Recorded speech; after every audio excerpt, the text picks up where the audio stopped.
Welcome to the February 12th, 2017 Guitar Blog episode on the jazz power chord concept. Now, you're probably wondering what that means because when we think of power chords, we generally think rock, two-note intervals.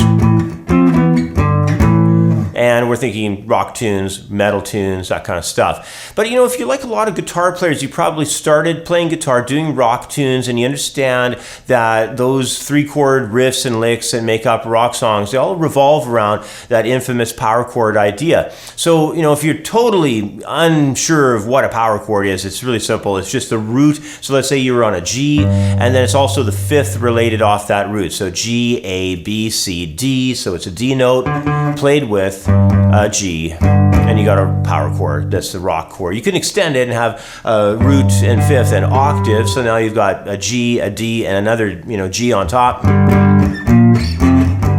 So you could do it that way, but really it's still just stacked intervals. It's a root and a fifth. Now the idea though is when you try to do a larger chord in a rock tune, where you'll have a full major or a minor.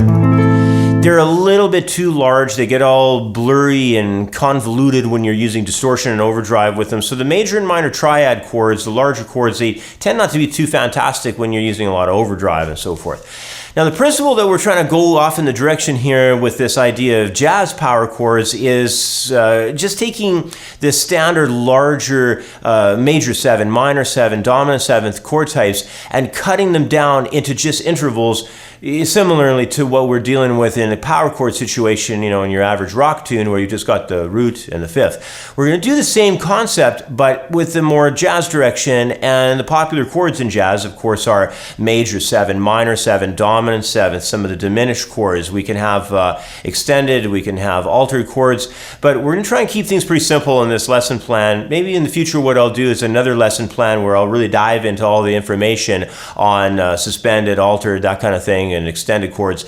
But what we're going to focus on here is taking the 7th quality chords and breaking them down. So we're just looking at, instead of the larger full-on intervals that stack together and create the 4-note, root, 3rd, 5th, and 7th style chords, we're going to cut them back a lot. Just certain segments of the chord. We might even just go like with a few notes only. And we'll cut them back, we'll create some interesting progressions. A lot of the stuff we're going to be working on is kind of in the jazz fusion direction, and I think you're going to find this quite interesting. So let's get to work. We'll zoom in on the neck and start breaking down a whole bunch of examples that I have for you that go in this direction.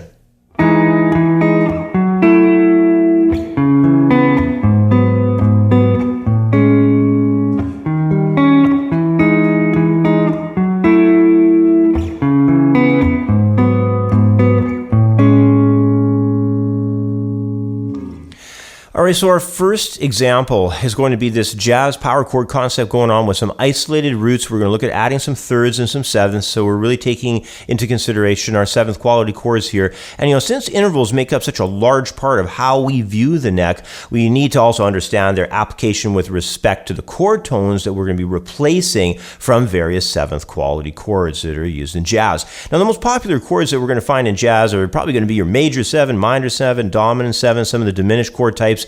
And these chords generally have 4 distinct notes. So if we look at, let's say, an A major 7. Here's an A major 7 chord just going right across the top 4 strings.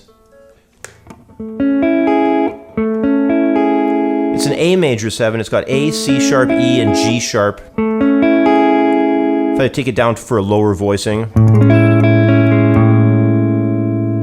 it's got all the tones there. And we can cut those down and create some interesting smaller versions of the chord and cut back isolated tones with it. And that's what we're going to be functioning with in our first example of some jazz power chord concepts here. So let's go through the chord progression that you heard me play there just a moment back. The first chord is going to be an E major 7, and we're just going to use it by way of the root in the major 3rd and the 7th. And we're going to do the same thing, just moving up the neck off of the F sharp here, fret 9. So 9, and then we're going to have 7, and then 9 going from 5th string to 3rd string. So a couple of 5th string root chords there. And we're going to take it down the neck, that shape there from the F sharp minor 7. We're going to drop it down into the 4th and 2nd fret region here. And we're going to have a C sharp minor 7th there. So far we got E major 7.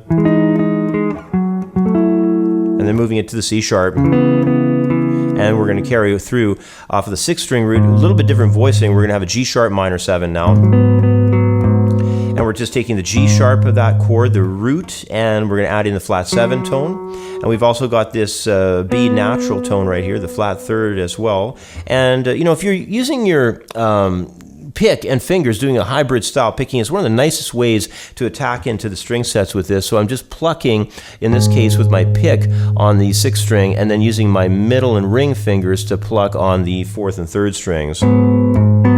Creates a nice sort of nice comping sound there. And we're going to move up from there though, from the G sharp minor 7, we're going to go to an A major 7. So in that A major 7 voicing, we've got the low root once again, the A tone off the 6th string, 5th fret, but we've also got the G sharp, and we've got this C sharp here. So we've got the major 7 and the major 3rd as well. And to turn it around, what I decided to do is take a D sharp dominant 7th chord. Again, a lot of the same philosophy in terms of the chord tones. In this case, we're going with the root, the major 3rd, and the flat 7 there, just to turn things around, back over to that E once again.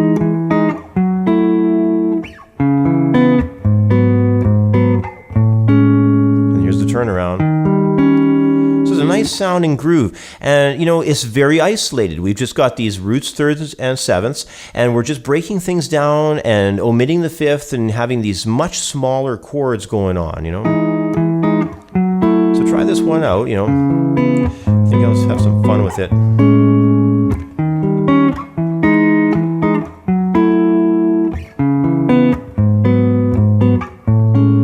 All right, so that's example 1.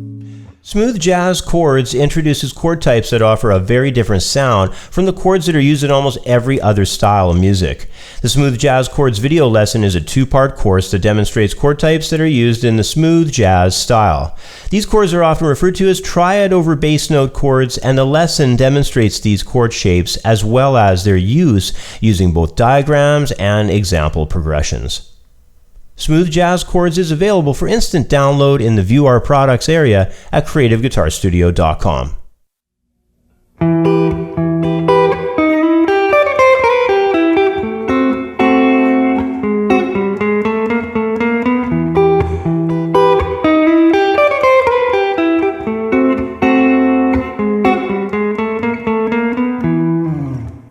So this is example 2. In this case, what we're doing with this jazz power chord concept is we're mixing interval chord qualities and outlines.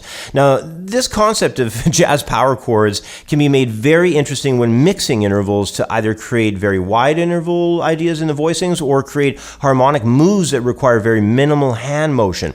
Now, in example 2, I've composed a riff that begins with the root 3rd 5th from the tonic chord of E minor, and the intervals are all displaced between the octave ranges, and you know, even though the suggested chord is E minor 7, the minor 7th tone, actually the D, is going to be absent from the melody entirely. That doesn't mean that you couldn't get a keyboard player to jam it out, or if you have a horn player, maybe they could function with a line going into the D note there. So it's all cool if it enters, but in this particular line, it's just absent.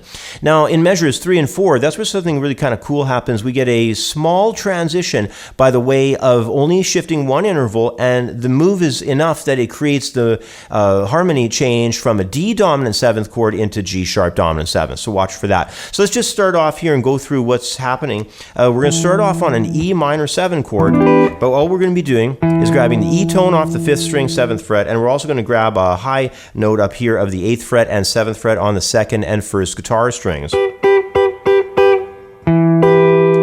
So it's kind of a cool sound. You know, we've got our E tone, we've got our high minor 3rd, the G tone way up there, and we've also got a 5th right up on top, 7th fret, 1st string. And then we're getting that line I told you about. Nice little jazzy line. It's kind of swung. It's got that 16th note triplet idea. Or, sorry, it's not a 16th note, it's an 8th note triplet. And then we're moving out of that, and we're coming around into a D dominant 7th chord. And what's happening there is we've just got the 5th, we've got our flat 7 tone, and we've also got that major 3rd up on top. So no root there. So again, no D happening off that chord. And then what's going to go on next is we're going to drop down that A tone into a G sharp. And then we've actually, with keeping the upper notes the same, we've actually got the outline that's harmonizing to create G sharp dominant 7th. So that's a pretty cool sound. You know, right away we've got our major third, we've got our flat 7 in there. Kind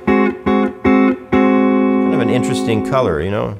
So what you got to remember is, when you're outlining something or you're breaking chords down into very small chunks of notes, you have an opportunity to shift around with only one or two passing tones sometimes, and you can create an entirely new chord change. And that's exactly what happens here. We got the D dominant 7, we drop down only one tone on the 4th string, and look at that, we got G sharp dominant 7th. And what I did after that was just a connecting line. It's kind of a jazzy chromatic idea.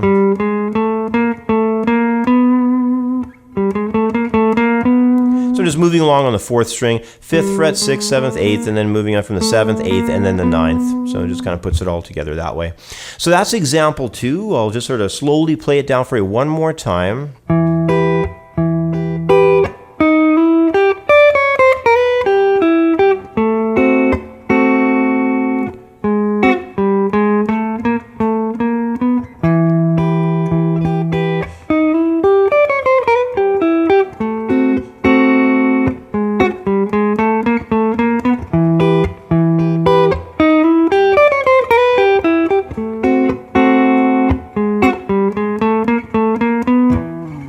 All right, so have some fun with that, mess around with that one there. Some interesting concepts going on with mixed interval chord outlines.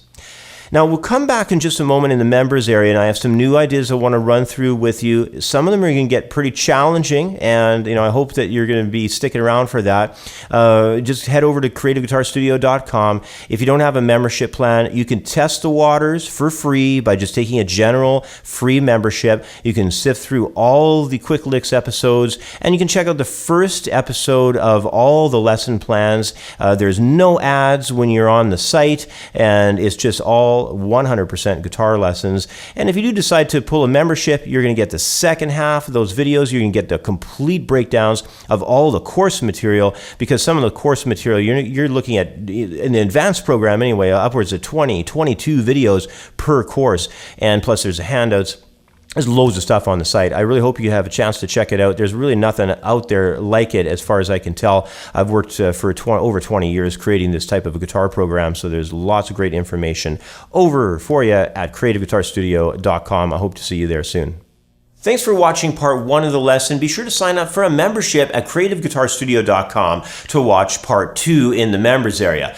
In that second half of this lesson plan, we're going to be exploring how to blend non-diatonic tones and how to outline the harmony using some very specific intervals to give the impression of different types of chords. Plus, you know what, as a member, you're also going to have access to download the handout for this lesson plan. It's integral to get those handouts. They contain all the tab and the notation. And I also like to give a few paragraphs of information along each example so you really understand how everything operates. As well, there's a lot of other professionally produced guitar lessons on the site. I've got a complete beginner's program. There's an intermediate program if you want to just brush your chops up to that next level so you can make it over to advanced. And of course, I do have the advanced curriculum on there. Plus, there's all the electives, the Quick Licks series. There's these guitar blogs. There's master classes.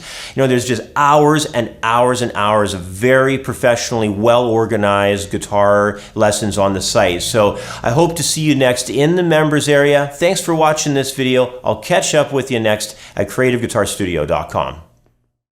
Thanks for watching. Click here to subscribe to the Guitar Blog Update YouTube channel and never miss another video. Click here to sign up for your free membership to creativeguitarstudio.com. And if you take out a paid membership, you'll get premium content downloads of jam tracks, lesson handouts, and full access to all the members area video lessons.